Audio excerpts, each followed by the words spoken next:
Hello， 大家好，欢迎来到健康小百科。在滋补品的世界里，燕窝一直占据着独特而重要的地位，宛如一颗璀璨的明珠，散发着神秘的魅力。你或许听闻过它的大名，可别小瞧了这看似普通的燕窝，它对健康的影响远超想象。有研究显示，长期食用燕窝的人群在某些健康指标上展现出积极变化。但燕窝究竟有何神奇功效，又存在哪些潜在风险？今天我们就全方位深入探究燕窝，从它的功效、副作用到烹饪方法、适用人群，这一切都与我们的健康息息相关，千万别错过。首先，我们先来说一说燕窝的功效。燕窝的功效多样且备受关注。在美容养颜方面，燕窝堪称美容圣品，它富含多种营养成分，其中唾液酸是燕窝的标志性成分之一。唾液酸能够促进细胞的新陈代谢，增强细胞的活力，有助于延缓皮肤衰老。研究表明，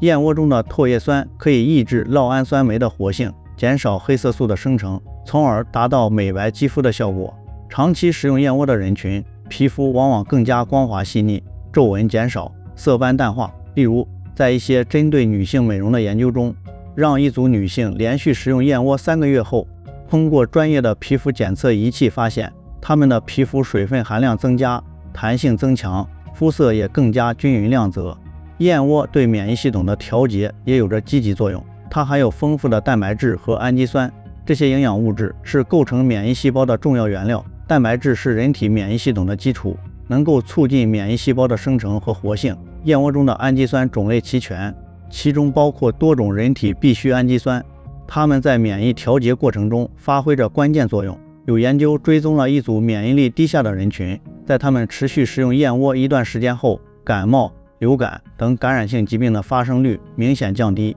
即使感染，症状也相对较轻，恢复时间更短。这充分体现了燕窝在增强免疫力方面的显著功效。在润肺止咳方面，燕窝有着悠久的应用历史。传统中医认为，燕窝具有滋阴润肺的功效，对于肺阴虚引起的咳嗽、气喘等症状有良好的缓解作用。现代医学研究发现，燕窝中的某些成分能够促进呼吸道黏膜的修复和再生，增强呼吸道的抵抗力。对于一些慢性咳嗽患者，如患有慢性支气管炎、过敏性咳嗽的人群，适量食用燕窝后，咳嗽症状得到了明显改善。在一些临床观察中，患者在食用燕窝一段时间后，咳嗽频率降低，痰液减少，呼吸更加顺畅。此外，燕窝对消化系统也有一定的益处，它能够保护胃黏膜，促进胃肠蠕动，有助于消化吸收。燕窝中的蛋白质和多糖等成分能够在胃黏膜表面形成一层保护膜，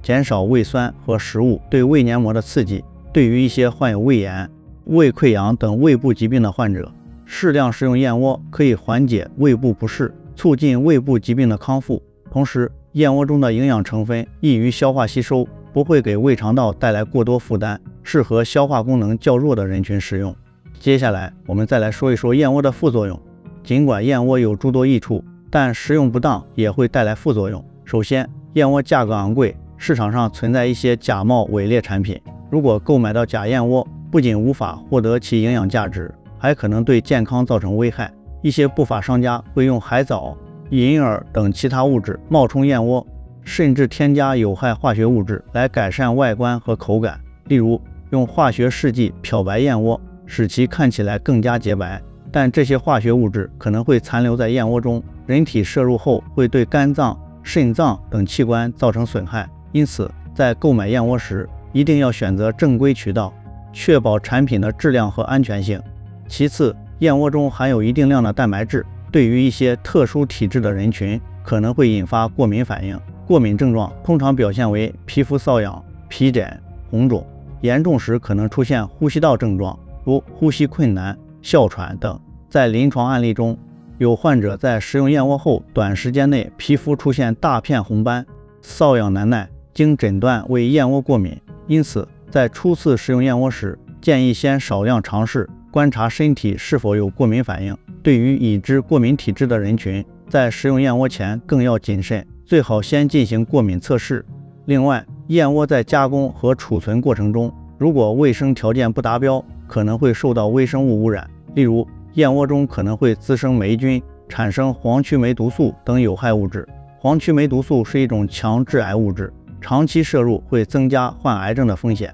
所以在食用燕窝时要注意选择经过严格加工处理、储存条件良好的产品，避免食用受到污染的燕窝。下面我们再来说一说燕窝怎么煮。燕窝的煮法有多种，常见的是隔水炖煮法。首先将燕窝放入纯净水中浸泡，根据燕窝的品质和种类，浸泡时间一般为3至8小时。浸泡过程中，燕窝会逐渐膨胀变软，此时可以将燕窝中的杂质如羽毛等挑出，挑净杂质后，将燕窝撕成丝状或条状，放入炖盅内，接着加入适量的纯净水，水的量一般以刚好没过燕窝为宜。然后将炖盅放入锅中，锅中加入适量清水，水面高度不要超过炖盅的2/3，盖上锅盖，先用大火将水烧开，然后转小火慢炖30至40分钟。炖煮过程中要注意观察，避免燕窝炖煮过度。炖煮好的燕窝质地柔软，呈半透明状，带有淡淡的蛋清香味。还有一种简易煮法，适用于时间较为紧张的情况。将浸泡好并处理干净的燕窝放入锅中，加入适量清水，水的量同样以没过燕窝为宜。先用大火将水烧开，然后转小火煮15至20分钟。这种煮法相对简单，但需要注意火候和时间的控制，以免燕窝煮干或煮糊。煮好的燕窝可以直接食用，也可以根据个人口味加入冰糖、牛奶、水果等食材。例如，加入适量冰糖能够增加燕窝的甜度，加入牛奶能使燕窝口感更加醇厚，加入水果如草莓、芒果等，既能增添果香，又能补充维生素。在煮燕窝时，需要注意的是，燕窝不宜与酸性物质一起炖煮，如柠檬、醋等。酸性物质可能会破坏燕窝中的蛋白质结构，影响燕窝的营养价值和口感。同时，炖煮燕窝的时间也不宜过长，过长时间的炖煮会使燕窝中的营养成分流失，口感也会变得软烂，失去其原本的弹性。接下来我们再来说一说什么样的人不适合吃燕窝。对燕窝过敏的人群自然不能食用燕窝，一旦误食可能引发严重的过敏反应，危及生命健康。如果曾经出现过对燕窝过敏的症状，如皮肤瘙痒、皮疹、呼吸困难等，应牢记并严格避免再次接触燕窝或含有燕窝成分的食物。过敏体质者在食用燕窝前也应谨慎评估，最好先进行过敏测试，确保安全后再尝试食用。患有感冒、发烧等急性疾病的人群，在疾病发作期间不适合吃燕窝，此时人体的免疫系统处于应激状态，消化功能也会受到一定影响。燕窝中的蛋白质等营养成分需要人体的消化系统进行充分消化吸收，而在患病期间，身体的消化能力减弱，食用燕窝可能无法充分吸收其营养，还可能增加胃肠道负担。例如，感冒患者在患病期间食用燕窝，可能会出现消化不良、腹胀等症状，不利于病情的恢复。所以，这类人群应在疾病痊愈后，再根据身体状况决定是否食用燕窝。此外，燕窝中含有一定量的雌激素，对于患有乳腺增生、子宫肌瘤等与雌激素相关疾病的患者，过量食用燕窝可能会加重病情。雌激素会刺激乳腺和子宫组织的生长，对于这些疾病患者来说，需要严格控制雌激素的摄入。在食用燕窝前，这类患者最好咨询医生的意见，根据自身病情和身体状况，确定是否可以食用以及食用量。下面我们说一说燕窝真的有营养价值吗？燕窝确实具有一定的营养价值。从营养成分来看，燕窝富含蛋白质，其蛋白质含量约为50%左右。这些蛋白质中包含了多种人体必需氨基酸，如赖氨酸、蛋氨酸、亮氨酸等。这些氨基酸在人体的生长发育、组织修复、免疫调节等方面发挥着重要作用。燕窝中的蛋白质属于不完全蛋白质，虽然其氨基酸组成不如肉类等食物全面，但在与其他食物搭配食用时，能够为人体提供丰富的蛋白质来源。燕窝中的唾液酸也是其重要的营养成分之一。唾液酸对大脑发育和神经系统功能有着积极影响。研究表明，唾液酸能够促进神经细胞的连接和信号传递，有助于提高记忆力和认知能力。在婴幼儿时期，唾液酸对大脑发育尤为重要。母乳中就含有一定量的唾液酸，燕窝中的唾液酸含量相对较高，对于一些无法通过母乳获取足够唾液酸的人群，适量食用燕窝可以补充唾液酸。此外，燕窝还含有多种矿物质和维生素，如钙、铁、钠、钾以及维生素 B 族等。钙是骨骼健康的重要元素，铁对于预防缺铁性贫血至关重要，维生素 B 族则参与人体的新陈代谢过程。虽然燕窝中这些矿物质和维生素的含量相对较低，但在日常饮食中，燕窝作为一种营养补充，能够在一定程度上为人体提供这些营养成分。总体而言，燕窝具有独特的营养成分，在合理食用的情况下，能够为人体健康带来一定的益处。下面我们说一说吃燕窝要多久吃一次比较好。对于大多数健康成年人来说，每周食用2至3次燕窝较为适宜。这个食用频率既能保证身体充分吸收燕窝中的营养成分，又能避免因过度食用带来的潜在风险。每次食用燕窝的量一般为3至5克干燕窝，经过浸泡和炖煮后，体积会膨胀数倍，足以满足身体的营养需求。例如，每周安排固定的2天食用燕窝，